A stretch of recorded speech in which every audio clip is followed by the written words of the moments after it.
Listen, Jack, there is no stopping what is coming.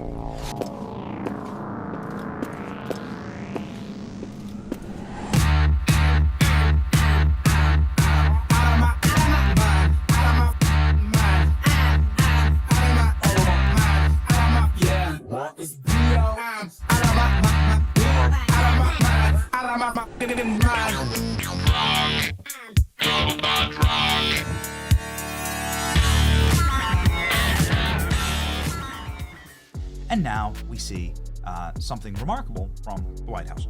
Now, Donald Trump said that Joe Biden's a robot and a clone, and that Joe Biden doesn't exist anymore. Now, while I don't have exactly like some type of secret document to share with you on this is a post that President Trump put up this weekend in a repost of a photo of him on Truth Social. What I do have is some very troubling bits of information about there being two Joe Bidens. And what do we mean by that?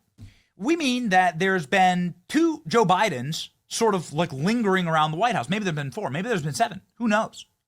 My favorite was the 7-foot tall Biden that they marched out in front of the Rose Garden that one time. Really hilarious timeline there. Now, whatever you think about the number of Bidens there might or might not be, or how robotic Joe Biden is, there's definitely no way that Joe Biden signed 8,000 pardons.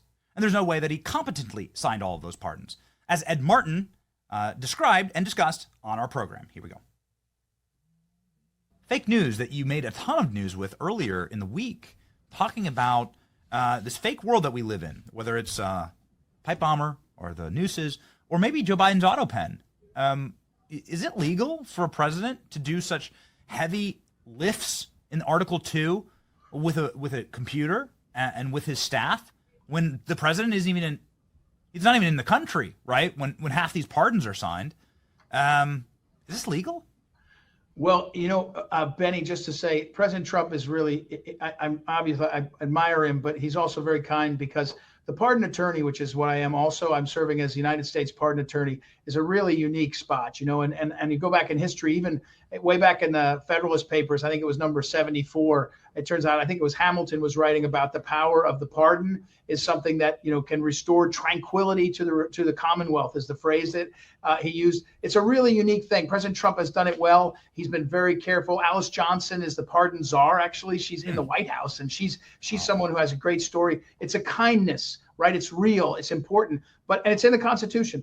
But I will say, and I've said it over and over, when something, as a prosecutor, when something is so unprecedented, it's a reason to take a look. It may not be probable cause to arrest people yet. It may not even be probable cause to subpoena things or to do sort of seizures. But when you see something that's outrageous and unprecedented, it's a reason to look.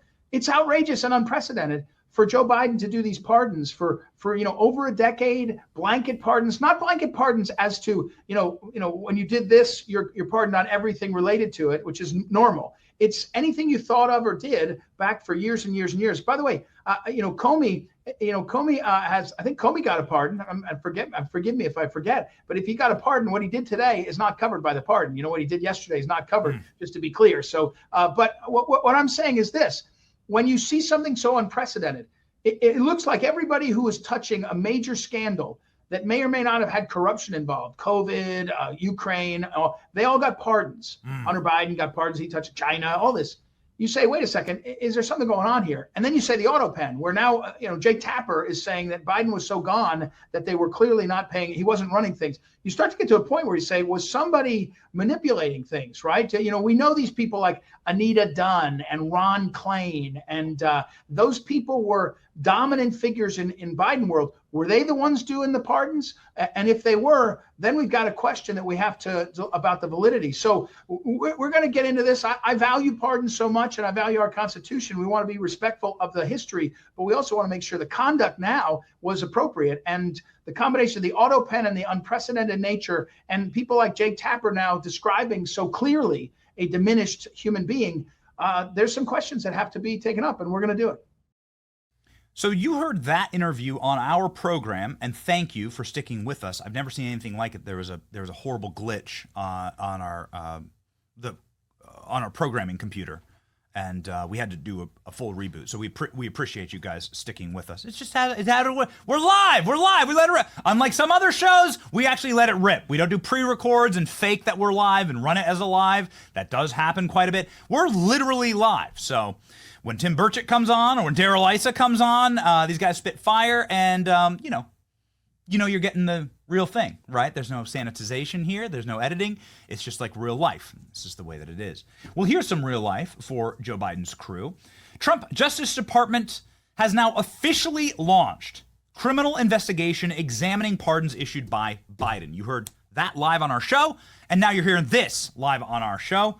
Probe will question Biden's competency in use of the Autopen. Presidents have authority to issue pardons, but they have no authority to have a machine run by somebody else without their knowledge issue the pardons. Why don't you bring in Joe Biden and just list, just pick a couple names out of a hat. Have 8,000 names in a hat, pick a name out of the hat and say, hey, Joe Biden, do you know who this person is? You gave them a pardon for murder. Do you know who this person is? Bill Smith. Try it. A senior official in the Republican U.S. President Donald Trump's Justice Department told staff on Monday that he has been directed to investigate clemency granted by Joe Biden in the waning days of the presidency, members of the family, and death row inmates. Ed Martin, Justice Department's pardon attorney, wrote an email seen by Reuters that the investigation involves whether Biden was competent and whether others were taking advantage of him through the Autopen and other means. The Autopen is a device used to automatically affix the signature of a document. Trump and his supporters have made a variety of unfounded claims. Biden used the device while president invalidated his actions or suggested that he was not fully aware of these actions. Oh, yes, you're right. Take the stance that Joe Biden wasn't fully aware of things. In an email, the email stated that Martin's investigation focused on preemptive pardons Biden issued several members of the family. Clemency spared 37 federal inmates from death row penalties, sentences, prior life in prison. This is big money. This is big money. There's constant scandals of people paying for pardons. This is massive corruption. We've had members of Congress on this program. We had Ed Martin on this program. Ed Martin told you the truth. He told you what he was about to do live on this show. And now, ladies and gentlemen, let's go live to Jill Biden at the very last Joe Biden cabinet meeting. What a crazy time to be alive. This is the kind of stuff that you watch and it gives you PTSD. This is Joe Biden running Biden's last cabinet meeting. I want you to take a look at Joe Biden, take a look at the way that he behaves, how he's acting, and ask yourself this. Does Joe Biden have the ability to find his way out of a closet? We heard that this weekend from a whistleblower.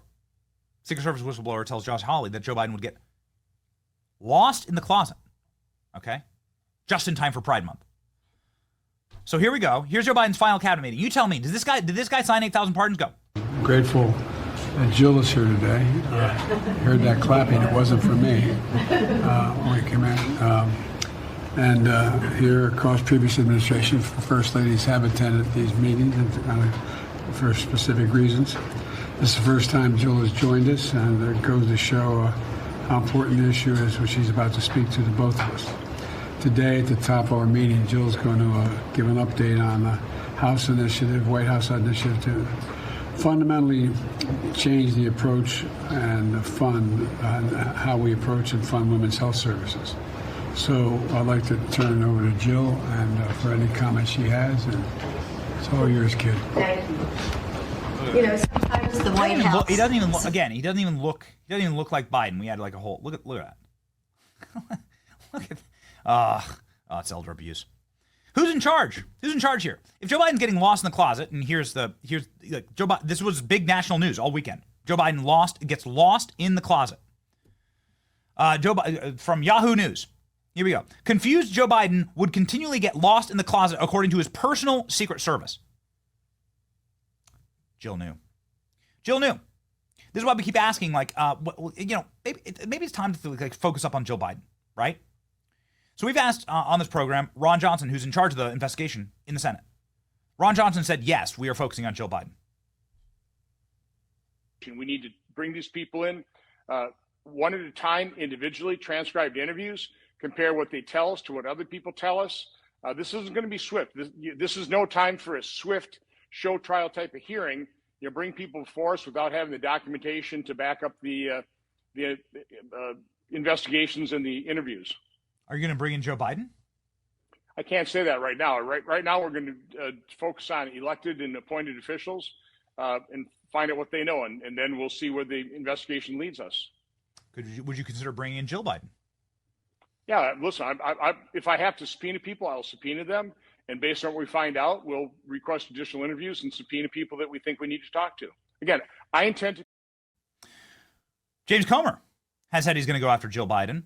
And Carolyn Leavitt has said we should go after Jill Biden from the White House press dais.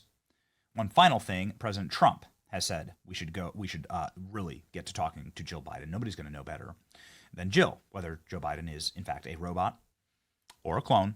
Could you imagine having to live with multiple Joe Bidens? Goodness gracious. Or what happened with Jill Biden? Here's Trump.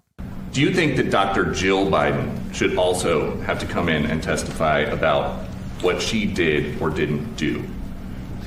Well, I hate the concept of it. It's the wife of a man who was going through a lot of problems, and everybody that dealt with him understood that. And I guess it came out during the debate loud and clear. That was the biggest signal of all.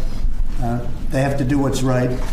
The country was there was a lot of dishonesty in the election, as you know, 2020. That's been now caught. People understand it. It was a rigged election. And when you go further out, when you see the Autopen, I mean, I think the Autopen is going to become one of the great scandals of all time, because you have somebody operating it or a number of people operating. Because I knew Joe Biden. Joe Biden wasn't in favor of opening up borders, letting 21 million people into this from prisons and mental institutions and gang members. He wasn't into that at all. And, you know, who signed these orders, proclamations, and all of the different things that he signed that set our country so far back, that was so bad for our country?